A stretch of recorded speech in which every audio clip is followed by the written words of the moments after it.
సింహంతోని వేట పాముతోని ఆట మొదలు పెడితే మొదటికే మోసం జరుగుతుందనేది ఈ అన్నకు పురాగా తెలియదో. తెలిసినా నాకేమైతుందనే పొగరో గాని పామును మెడలేసుకొని పరాష్కలాడిండు. నన్ను చూడు నా అందం చూడుర్రి అని దాంతోనే ఆటలాడిండు. మంది చూస్తుంటే ఇంకింత ఎక్కువ ఏతులు చేసిండు. వీడియోలు తీస్తున్నారని విపరీతం చేసిండు. అదేమన్నా ఆట బొమ్మ దాంతోని సయ్యాటలాడటానికి? నెత్తి నిండా విషం ఉన్న నల్ల నాగుపాము అసొంటి దాని చేతులకు తీసుకున్నాడే సాగు నోటే తలకాయ పెట్టినట్టు. అట్లాంటిది ఈ ఏతుల వెంకటయ్య మెడలేసుకొని మెడకాయ మీద తలకాయ లేని పనులు చేసిండు. బండి నడుపుకుంటా బలుపు చేష్టలు చేసిండట. పాము చూసి చూసి చెయ్యి మీద షటక్కున కాటేసిందట. ఇంకేమున్నది, దవాఖానకు తీసుకపోతే దాతు కొట్టుకునుడు లేదు, ఏమి లేదు, సీదా దహన సంస్కారాల కాడికే తీసుకపోన్రి అన్నట్టు చెప్పిండ్రట డాక్టర్లు. ఏమిటికొచ్చిన ఏతులు చెప్పుండ్రి.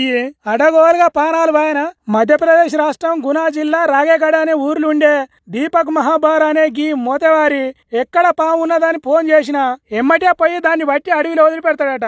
అట్లనే ఓ కాడ పాము ఉన్నదని ఫోన్ రాగానే బండేసుకొని పొయ్యి పట్టిండట.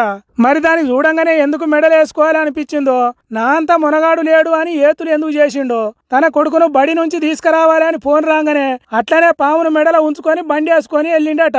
నడిమిట్లా బుడ్డోని ఎక్కించుకొని ఇంటికి పోతుంటే పాము సందు చూసి సటుకుల చెయ్యి అందుకున్నదట. ఏమిటికొచ్చిన పంచాది చెప్పుండ్రిది. ఎవడన్నా యముని అంట పెట్టుకొని తిరుగుతాడా? ఈ దిమాకు లేని దీపక్ మహాబారు అట్లనే చేసిండు కాబట్టి పాము కాటుకు పానం పోయింది. ఇప్పుడు ఈ వీడియో పొట్టు పొట్టు తిరుగుతున్నది సెల్లులల్లా. ఏమిటికొచ్చిన గోసరా సామి. ఆ ఇంటి వాళ్ళు ఎంత ఏడుస్తున్నారో ఏమో పోన్రి. కూడి వండుకుంటేనే కుంపటి పెట్టాలి, మిత్రునిగా వండుకుంటేనే మీటలు పెట్టాలి అనే ఆలోచన చేస్తున్నాడట AP deputy CM Pawan Kalyan. Janasena party పెట్టినప్పుడు 2 దిక్కుల ఎమ్మెల్యేగా ఓడిపోయినప్పుడు చెప్పిండు కదా, నేను ఇప్పటికిప్పుడే సీఎం కావాలనే రాజకీయాలకు రాలేదు, నాది లాంగ్ టర్మ్ గోల్ అని చెప్పిండు కదా. చెప్పినట్టే చిన్న చిన్నగా ఒక్కొక్క ఎత్తు వేస్తున్నాడట. కూటమి ప్రభుత్వంలో ఉన్నట్టే గాని జనసేన ఎమ్మెల్యేలు ఉన్న కాడ టీడీపీ లీడర్లే పెత్తనం చేస్తున్నారట. లేని పంచాదులు మోపు చేస్తున్నారట. అందుకే వాళ్ళందరికీ ముగుతాడు వేసటానికి ప్లానింగ్ లేసి రాష్ట్ర రాజకీయాల్లో పట్టు పెంచుకునే ఉపాయం చేస్తున్నాడట. మొన్నటి ఎన్నికల్లో గెలిచిన 21 నియోజకవర్గాలల్లో ఇంకింత పట్టు పెంచుకోవాలి, అది కాక ఇంకో 56 స్థానాలలో గెలవాలి వచ్చే ఎన్నికల్లో అని ఉపాయం వేస్తున్నాడట. దానికోసం సర్వేలు కూడా చేయించిండట.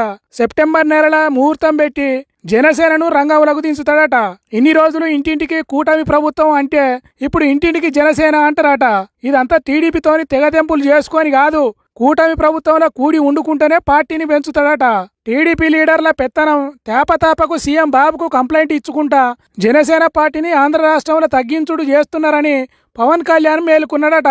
చంద్రబాబుతోని దోస్తానంటే మామూలుగుండది, ఎప్పుడు ఏం జరిగేది తెలియదు కాబట్టి పవన్ కళ్యాణ్ జాగ్రత్తలా పవన్ ఉండే పని చేస్తాడట.